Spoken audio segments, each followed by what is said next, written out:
Les agriculteurs luçonnais s'activent en ce moment. C'est en effet la pleine période de l'ensilage. Jusqu'en octobre, ils vont donc ramasser le maïs pour le conserver, le faire fermenter et obtenir ainsi un fourrage qui servira de nourriture aux taurillons, vaches et génisses pendant l'hiver.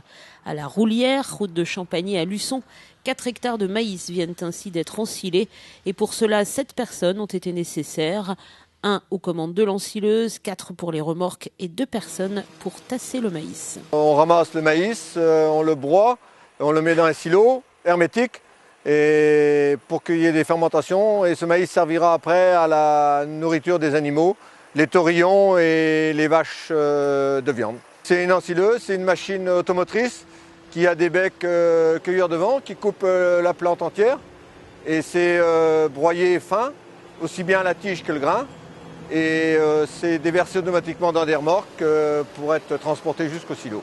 Et pour obtenir un ensilage de qualité, pas besoin d'une variété de maïs particulière. Non, c'est du maïs qui peut faire aussi bien du grain ou de l'ensilage. Il n'y a pas de variété vraiment spécifique pour l'ensilage. La seule différence par rapport à un maïs grain, c'est qu'il est ramassé plus tôt.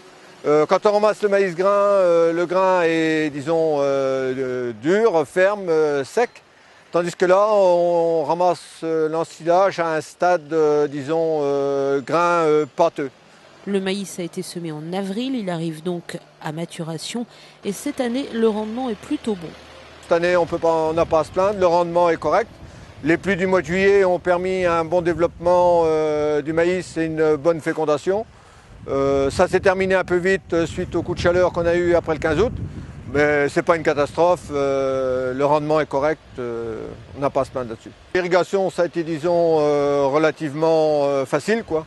Avec les pluies qu'on a eues au mois de juin et juillet, l'irrigation a démarré plus tard que d'habitude. On n'a pas eu de restrictions comme on avait certaines années et ça s'est passé dans de bonnes conditions et dans une bonne ambiance. Le maïs tassé pour évacuer l'air et éviter les moisissures devra ensuite fermenter pendant une 8aine de jours avant de pouvoir être utilisé.